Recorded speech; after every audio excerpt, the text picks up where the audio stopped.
सदियों पहले जब भारत की पवित्र भूमि पर ऋषिमुनियों की तपस्या से वातावरण दिव्य बना रहता था, तब मध्य भारत की पावन नगरी उज्जैनी अपने वैभव, विद्या और धर्म के कारण पूरे संसार में प्रसिद्ध थी।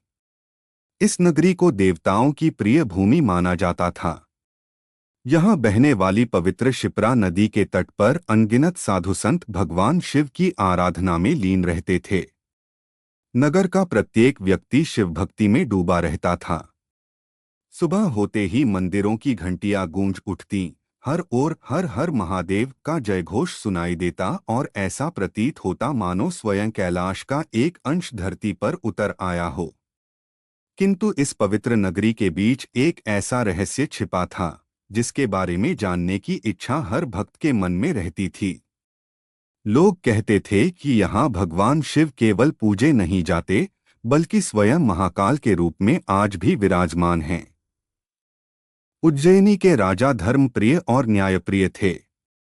वे प्रतिदिन भगवान शिव की आराधना करते और प्रजा को भी धर्म के मार्ग पर चलने की प्रेरणा देते थे। राज्य में सुख, शांति और समृद्धि थी। खेतों में भरपूर अन्न होता, व्यापार फलता फूलता और किसी को किसी प्रकार का भय नहीं था। लोग मानते थे कि यह सब भगवान महाकाल की कृपा का परिणाम है। किंतु हर युग में जहां धर्म होता है, वहां अधर्म भी उसे नष्ट करने का प्रयास करता है। उसी समय एक अत्यंत शक्तिशाली असुर ने कठोर तप करके अपार बल प्राप्त किया। उसका अहंकार इतना बढ़ गया कि उसने ऋषियों, साधुओं और शिव भक्तों को कष्ट देना शुरू कर दिया। धीरे धीरे उज्जैनी का शांत वातावरण भय से भरने लगा। असुर के अत्याचार दिन प्रतिदिन बढ़ते गए। यज्ञ नष्ट किए जाने लगे, मंदिरों को अपवित्र किया जाने लगा और साधु संत जंगलों में छिपने लगे। प्रजा भयभीत होकर राजा के पास पहुंची।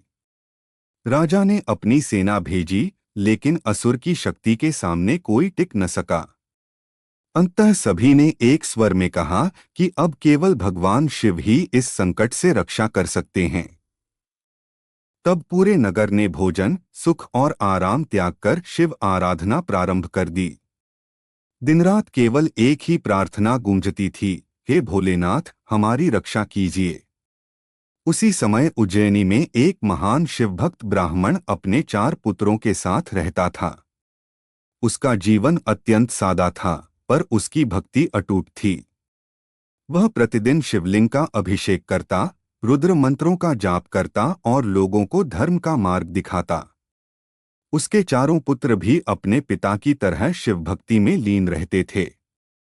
जब उन्हें नगर पर आए संकट का समाचार मिला तो उन्होंने निश्चय किया कि चाहे कुछ भी हो जाए, वे अपनी भक्ति नहीं छोड़ेंगे। वे दिन-रात भगवान शिव का ध्यान करने लगे। उनकी श्रद्धा इतनी गहरी थी कि पूरे वातावरण में भक्ति की दिव्य शक्ति फैलने लगी। जब असुर को यह समाचार मिला कि कुछ लोग अभी भी भगवान शिव की पूजा कर रहे हैं, तो वह क्रोधित हो उठा। वह अपने सैनिकों के साथ उस स्थान पर पहुंचा जहां ब्राह्मण और उसके पुत्र ध्यान में लीन थे। उसने उन्हें धमकाते हुए कहा कि यदि वे शिव पूजा बंद नहीं करेंगे तो उनका अंत निश्चित है।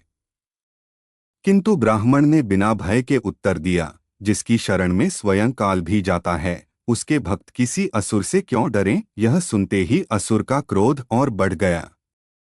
उसने अपने अस्त्र उठाए और भक्तों पर आक्रमण करने का आदेश दे दिया। जैसे ही असुर ने प्रहार करना चाहा, उसी क्षण पृथ्वी कांपने लगी। आकाश में भयंकर गर्जना हुई। चारों दिशाओं में अद्भुत प्रकाश फैल गया। जहां भक्त ध्यान कर रहे थे, वहां धरती फटने लगी और उसके भीतर से एक दिव्य ज्योति प्रकट हुई। वह ज्योति इतनी तेजस्वी थी कि असुर और उसके सैनिक अपनी आंखें भी नहीं खोल सके। देखते ही देखते उसी प्रकाश से भगवान शिव का रौद्र स्वरूप प्रकट हुआ। उनके नेत्र अग्नि के समान लाल थे, जटाओं से गंगा प्रवाहित हो रही थी और उनके शरीर से निकलने वाला तेज पूरे ब्रह्मांड को प्रकाशित कर रहा था। उस समय भगवान ने कहा, जब मेरे भक्त संकट में हो, तब मैं मौन नहीं रह सकता। भगवान शिव के उस विकराल स्वरूप को देखकर असुर कांप उठा। उसने अपने समस्त अस्त्र शस्त्र चला दिए, किंतु वे भगवान के निकट पहुंचते ही भस्म हो गए। फिर भगवान शिव ने केवल एक प्रचंड हुंकार भरी। उस हुंकार की शक्ति से पूरा वातावरण थर्रा उठा। असुर का अभिमान उसी क्षण चूर हो गया और कुछ ही क्षणों में उसका अंत हो गया। देवताओं ने आकाश से पुष्पवर्षा की, ऋषिमुनियों ने भगवान की स्तुति की और समस्त उज्जैनी हर हर महादेव के जयघोष से गूंज उठी। जब संकट समाप्त हो गया, तब ब्राह्मण और समस्त नगरवासियों ने भगवान शिव से प्रार्थना की, हे प्रभु, आपने हमारी रक्षा की, अब हमें छोड़कर मत जाइए। इस पवित्र भूमि पर सदैव निवास कीजिए ताकि भविष्य में भी आपके भक्त निर्भय रह सकें। भगवान शिव भक्तों के प्रेम से अत्यंत प्रसन्न हुए। उन्होंने कहा, मैं इस स्थान पर महाकाल रूप में सदैव विराजमान रहूंगा। जो भी सच्चे मन से यहाँ आएगा, उसकी रक्षा मैं स्वयं करूंगा। उसी क्षण भगवान दिव्य ज्योति के रूप में एक स्वयंभू शिवलिंग में समा गए। तभी से इस स्थान को महाकालेश्वर कहा जाने लगा। महाकालेश्वर की सबसे बड़ी विशेषता यह मानी जाती है कि यह 12 ज्योतिर्लिंगों में एकमात्र ऐसा ज्योतिर्लिंग है जहां भगवान शिव महाकाल अर्थात काल के भी स्वामी के रूप में विराजते हैं। यहाँ आने वाला प्रत्येक भक्त यह अनुभव करता है कि इस मंदिर का वातावरण सामान्य नहीं है। मंदिर के गर्भगृह में प्रवेश करते ही मन अपने आप शांत होने लगता है। अनेक श्रद्धालु बताते हैं कि जैसे ही वे महाकाल के सामने खड़े होते हैं, उनकी सारी चिंताएं धीरे धीरे समाप्त होने लगती हैं। यही कारण है कि लाखों लोग दूर दूर से केवल एक झलक पाने के लिए उज्जैन पहुंचते हैं। लोग कहते हैं कि महाकालेश्वर मंदिर केवल एक पूजा का स्थान नहीं, बल्कि आस्था, विश्वास और दिव्य शक्ति का जीवंत केंद्र है। यहाँ की सबसे प्रसिद्ध भस्म आरती भी इसी रहस्य की ओर संकेत करती है कि जीवन और मृत्यु दोनों पर महाकाल का अधिकार है। संसार में जो भी जन्म लेता है, उसका अंत निश्चित है, किंतु महाकाल वही हैं जो काल से भी परे हैं।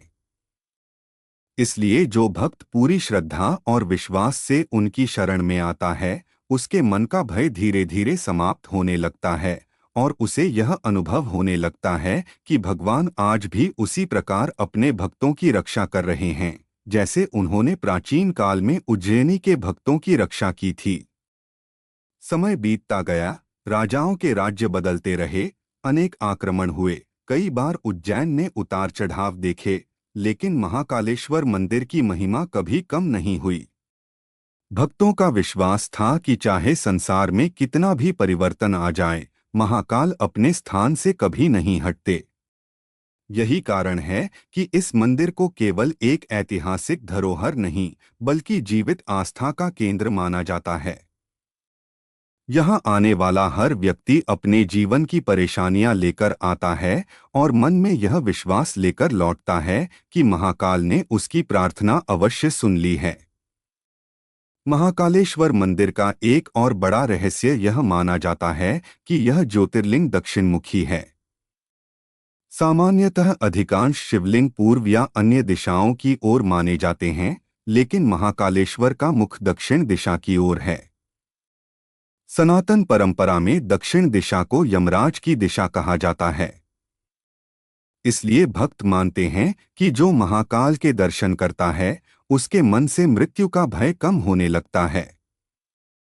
इसका अर्थ यह नहीं कि मनुष्य अमर हो जाता है, बल्कि उसे यह समझ आने लगती है कि सच्चा जीवन वही है जो धर्म, सत्य और भक्ति के मार्ग पर चलता है। मंदिर के गर्भगृह में प्रवेश करते ही वातावरण बदल जाता है।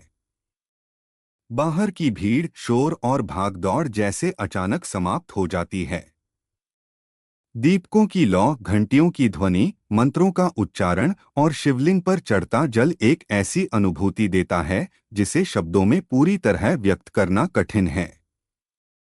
अनेक भक्त कहते हैं कि वहां खड़े होकर ऐसा लगता है मानो समय कुछ क्षणों के लिए रुक गया हो। मन अपने आप शांत हो जाता है और भीतर एक अद्भुत विश्वास जाग उठता है कि महाकाल सब कुछ देख रहे हैं। महाकालेश्वर मंदिर की सबसे प्रसिद्ध परंपरा भस्म आरती है। ब्रह्मा मुहूर्त में होने वाली यह आरती केवल एक धार्मिक अनुष्ठान नहीं, बल्कि जीवन का गहरा संदेश भी देती है। भस्म हमें याद दिलाती है कि शरीर एक दिन मिट्टी में मिल जाएगा, इसलिए अहंकार, क्रोध और लालच का कोई अर्थ नहीं है। जो आज स्वयं को सबसे शक्तिशाली समझता है, वह भी एक दिन समय के सामने झुक जाता है। केवल अच्छे कर्म, सच्ची भक्ति और भगवान का नाम ही मनुष्य के साथ रहता है। कहा जाता है कि महाकाल अपने भक्तों की परीक्षा अवश्य लेते हैं, लेकिन उन्हें कभी छोड़ते नहीं। कई बार मनुष्य कठिन परिस्थितियों से घबरा जाता है और सोचता है कि भगवान उसकी प्रार्थना नहीं सुन रहे। किंतु जब समय बीतता है, तब उसे समझ आता है कि हर घटना के पीछे कोई न कोई कल्याण छिपा था। यही विश्वास महाकाल के भक्तों को हर कठिनाई में भी मजबूत बनाए रखता है। 16 उज्जैन को केवल महाकाल की नगरी ही नहीं, बल्कि काल की नगरी भी कहा जाता है। प्राचीन समय में यहाँ खगोल विज्ञान, ज्योतिष और समय की गणना का विशेष महत्व था। ऋषिमुनि मानते थे कि समय का सही उपयोग ही जीवन को सफल बनाता है, और समय का स्वामी केवल महाकाल है।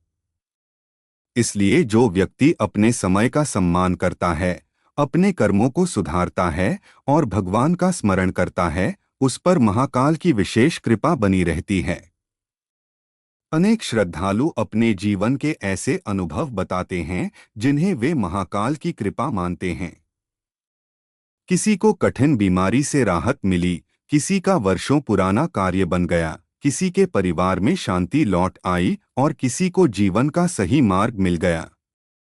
हर व्यक्ति का अनुभव अलग हो सकता है, लेकिन एक बात सभी कहते हैं कि जब उन्होंने सच्चे मन से महाकाल को पुकारा, तब उनके भीतर नई शक्ति का संचार हुआ। महाकालेश्वर मंदिर का रहस्य केवल चमत्कारों में नहीं, बल्कि उस शिक्षा में भी छिपा है जो भगवान शिव अपने भक्तों को देते हैं। शिव सिखाते हैं कि मनुष्य को सरल जीवन जीना चाहिए, सत्य बोलना चाहिए, दूसरों की सहायता करनी चाहिए और किसी के साथ अन्याय नहीं करना चाहिए। यदि मन पवित्र हो और कर्म अच्छे हों, तो भगवान की कृपा अपने आप मिलने लगती है। महाकाल केवल धन या वैभव नहीं देते, बल्कि सही सोच और सही मार्ग भी प्रदान करते हैं। यही कारण है कि करोड़ों श्रद्धालु हर वर्ष महाकालेश्वर के दर्शन के लिए आते हैं। कोई अपनी मनोकामना लेकर आता है, कोई धन्यवाद देने आता है, कोई केवल दर्शन करके मन की शांति चाहता है। मंदिर में पहुंचने पर सभी का परिचय, पद और धन पीछे रह जाता है। महाकाल के सामने हर व्यक्ति केवल एक भक्त होता है। यही इस मंदिर की सबसे बड़ी विशेषता है कि यहाँ सभी समान हैं और सभी पर भगवान की कृपा समान रूप से बरसती है। शायद यही महाकालेश्वर मंदिर का सबसे बड़ा रहस्य भी है। लोग सोचते हैं कि रहस्य किसी गुप्त सुरंग, अद्भुत चमत्कार या अनजानी शक्ति में छिपा है। लेकिन वास्तविक रहस्य यह है कि यहाँ आने वाला सच्चा भक्त अपने भीतर परिवर्तन अनुभव करता है। उसका भय विश्वास में बदल जाता है, उसका अहंकार विनम्रता में बदल जाता है और उसकी बेचैनी शांति में बदल जाती है। यही परिवर्तन महाकाल की सबसे बड़ी कृपा है और यही कारण है कि सदियों बाद भी लाखों लोग पूरी श्रद्धा के साथ कहते हैं, जय श्री महाकाल। समय के साथ महाकालेश्वर मंदिर के बारे में अनेक कथाएं प्रचलित हुईं, लेकिन हर कथा का सार एक ही था, भगवान शिव अपने सच्चे भक्तों को कभी अकेला नहीं छोड़ते। जब भी किसी ने पूरी श्रद्धा, विश्वास और निष्काम भाव से महाकाल का स्मरण किया, उसे किसी न किसी रूप में मार्ग अवश्य मिला। कई बार सहायता किसी संत के रूप में मिली, कई बार किसी अजनबी के रूप में और कई बार केवल मन के भीतर उत्पन्न हुई नई शक्ति के रूप में। यही कारण है कि महाकाल को केवल देवता नहीं, बल्कि अपने परिवार के रक्षक के रूप में भी माना जाता है। कहा जाता है कि जो व्यक्ति महाकाल के दरबार में पहुंचता है, उसे सबसे पहले अपने अहंकार को बाहर छोड़ देना चाहिए। भगवान शिव को वैभव, सोना या महंगे उपहार नहीं चाहिए। उन्हें केवल सच्चा मन चाहिए। यदि कोई व्यक्ति एक लोटा जल और एक बिल्वपत्र भी सच्ची श्रद्धा से अर्पित करता है, तो वह महाकाल को उतना ही प्रिय होता है जितना कोई बड़ा यज्ञ या विशाल दान। यही भगवान शिव की सबसे बड़ी विशेषता है कि वे भाव के भूखे हैं, दिखावे के नहीं। महाकालेश्वर मंदिर का वातावरण यह भी सिखाता है कि जीवन क्षणभंगुर है। जो आज हमारे पास है, वह कल किसी और के पास हो सकता है। धन, पद, प्रतिष्ठा और शक्ति सब समय के साथ बदल जाते हैं। इसलिए मनुष्य को अपने अच्छे कर्मों का धन इकट्ठा करना चाहिए। यही धन मृत्यु के बाद भी उसके साथ रहता है। महाकाल का संदेश है कि जीवन को केवल अपने लिए नहीं, बल्कि दूसरों के कल्याण के लिए भी जीना चाहिए। उज्जैन आने वाले अनेक साधु कहते हैं कि महाकाल की नगरी में प्रवेश करते ही मन अपने आप शिवमय होने लगता है। शिप्रा नदी के तट पर बैठकर जब कोई ओम नमः शिवाय का जाप करता है, तो उसे ऐसा अनुभव होता है मानो उसकी चिंताएं धीरे धीरे जल में बह रही हों। यह अनुभव हर व्यक्ति के लिए अलग हो सकता है, लेकिन भक्ति का प्रभाव मन को अवश्य बदल देता है। यही कारण है कि उज्जैन केवल एक तीर्थ नहीं, बल्कि आत्मिक शांति की भूमि भी मानी जाती है। महाकाल की सबसे बड़ी शिक्षा यह है कि भय से नहीं, विश्वास से जीवन जीना चाहिए। जब मनुष्य हर समय भविष्य की चिंता करता है, तब वह वर्तमान का आनंद खो देता है। लेकिन जो महाकाल पर विश्वास करता है, वह अपना कर्तव्य पूरी निष्ठा से करता है और परिणाम भगवान पर छोड़ देता है। यही कर्मयोग का वास्तविक मार्ग है। भगवान शिव स्वयं भी यही संदेश देते हैं कि कर्म करते रहो, फल की चिंता मत करो। आज भी लाखों श्रद्धालु रात भर यात्रा करके केवल भस्म आरती के दर्शन के लिए आते हैं। कई लोग घंटों लंबी पंक्तियों में खड़े रहते हैं, फिर भी उनके चेहरे पर थकान नहीं, बल्कि आनंद दिखाई देता है। इसका कारण केवल मंदिर का वैभव नहीं, बल्कि वह अटूट विश्वास है जो पीढ़ियों से लोगों के हृदय में जीवित है। यह विश्वास ही महाकालेश्वर मंदिर की सबसे बड़ी शक्ति है। यदि कोई व्यक्ति पहली बार महाकालेश्वर मंदिर जाता है, तो उसे शायद केवल एक विशाल मंदिर दिखाई दे। लेकिन जो श्रद्धा के साथ वहां जाता है, वह कुछ और ही अनुभव करता है। उसे लगता है कि यह केवल पत्थरों से बना भवन नहीं, बल्कि अनगिनत भक्तों की प्रार्थनाओं, तपस्याओं और आस्था का जीवंत केंद्र है। यही कारण है कि इस मंदिर का प्रभाव केवल आंखों से नहीं, बल्कि हृदय से महसूस किया जाता है। महाकाल का अर्थ केवल समय का स्वामी नहीं, बल्कि वह शक्ति भी है जो सृष्टि के निर्माण, पालन और परिवर्तन के पीछे कार्य करती है। जब एक युग समाप्त होता है, तब दूसरा प्रारंभ होता है। जब एक कठिनाई समाप्त होती है, तब नई आशा जन्म लेती है। इसलिए महाकाल हमें सिखाते हैं कि परिवर्तन से डरना नहीं चाहिए, क्योंकि हर परिवर्तन अपने साथ एक नया अवसर लेकर आता है। महाकालेश्वर मंदिर का सबसे बड़ा रहस्य शायद किसी पुस्तक में पूरी तरह नहीं लिखा जा सकता। इसे केवल वही समझ सकता है जिसने सच्चे मन से भगवान शिव का स्मरण किया हो। जब मन शांत हो जाता है, जब क्रोध समाप्त होने लगता है, जब दूसरों के प्रति प्रेम और करुणा बढ़ने लगती है, तब समझ आता है कि महाकाल की कृपा केवल बाहरी चमत्कार नहीं, बल्कि भीतर होने वाला सबसे बड़ा परिवर्तन है। इसलिए जब भी कोई भक्त महाकाल के दरबार में पहुंचता है, वह केवल अपनी इच्छाएं लेकर नहीं जाता। वह अपने मन का बोझ भी वहीं छोड़ आता है। लौटते समय उसके पास शायद वही जीवन, वही परिवार और वही परिस्थितियां होती हैं, लेकिन उसका दृष्टिकोण बदल चुका होता है। अब उसे विश्वास होता है कि चाहे कैसी भी कठिनाई आए, महाकाल उसके साथ हैं। यही विश्वास उसे हर संकट से लड़ने की शक्ति देता है। इसी कारण सदियों से करोड़ों लोग श्रद्धा के साथ कहते आ रहे हैं कि महाकालेश्वर मंदिर केवल एक ज्योतिर्लिंग नहीं, बल्कि भगवान शिव की साक्षात उपस्थिति का प्रतीक है। यहाँ का सबसे बड़ा रहस्य किसी छिपे हुए खजाने या अनदेखे चमत्कार में नहीं, बल्कि उस अटूट विश्वास में है जो हर भक्त के हृदय में जाग उठता है। जब कोई सच्चे मन से हर हर महादेव कहकर महाकाल को पुकारता है, तो उसे यह अनुभव होने लगता है कि समय चाहे कितना भी कठिन क्यों न हो, काल के भी स्वामी महाकाल अपने भक्तों का हाथ कभी नहीं छोड़ते। यही महाकालेश्वर की सबसे बड़ी महिमा है, यही उनका सबसे गहरा रहस्य है, और यही वह दिव्य सत्य है जिसने अनगिनत पीढ़ियों के विश्वास को आज तक अटूट बनाए रखा है। हर हर महादेव।